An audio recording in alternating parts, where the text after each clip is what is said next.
আজ 25শে বৈশাখ অর্থাৎ কবিগুরু রবীন্দ্রনাথ ঠাকুরের জন্মদিন পালিত হচ্ছে শান্তিনিকেতনের উপাসনা গৃহে। জোড়াসাঁকো ঠাকুর বাড়ির পাশাপাশি কবিগুরু রবীন্দ্রনাথ ঠাকুরের কর্মভূমি শান্তিনিকেতনে বিশ্বভারতীতে 164তম রবীন্দ্র জন্মোৎসব পালন করা হলো চিরাচরিত প্রথা মেনেই। সকাল 5টা 30-এ গৌড় প্রাঙ্গণে বৈতালিক হয়, সকাল 6টা 30-এ কবি কণ্ঠ হয় রবীন্দ্র ভবনে, সকাল 7টায় উপাসনা হয় উপাসনা গৃহে, সকাল 8টা 45-এ জন্মোৎসব পালন হয় মাধবী বিতানে। উপাসনা গৃহে বিভিন্ন শ্লোক ও গানের মধ্যে দিয়ে দিনটিকে স্মরণ করল আপাম ছাত্রছাত্রীরা। তার সাথে উপস্থিত ছিলেন অধ্যাপক ও অধ্যাপিকারাও।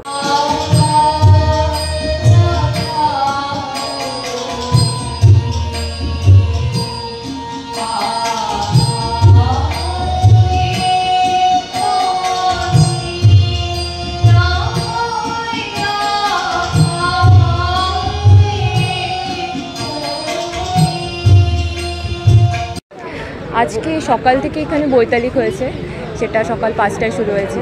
আমরা এখানে 5টা থেকেই সবাই এসে এখানে অনুষ্ঠান হয়েছে, 7টা থেকে শুরু হয়েছে, সেখানেও সবাই ছিলেন।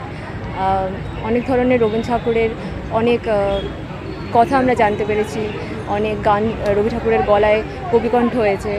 এইভাবেই আমরা সবাই দিনটিকে এনজয় করি। আজ সকাল থেকে কী কী? আজ সকাল থেকে প্রথমে গৌড় প্রাঙ্গণে বৈতালিক হয়েছে, সেখানে খোড় করতালি দিয়ে সবাই দিনটি শুরু করেছেন।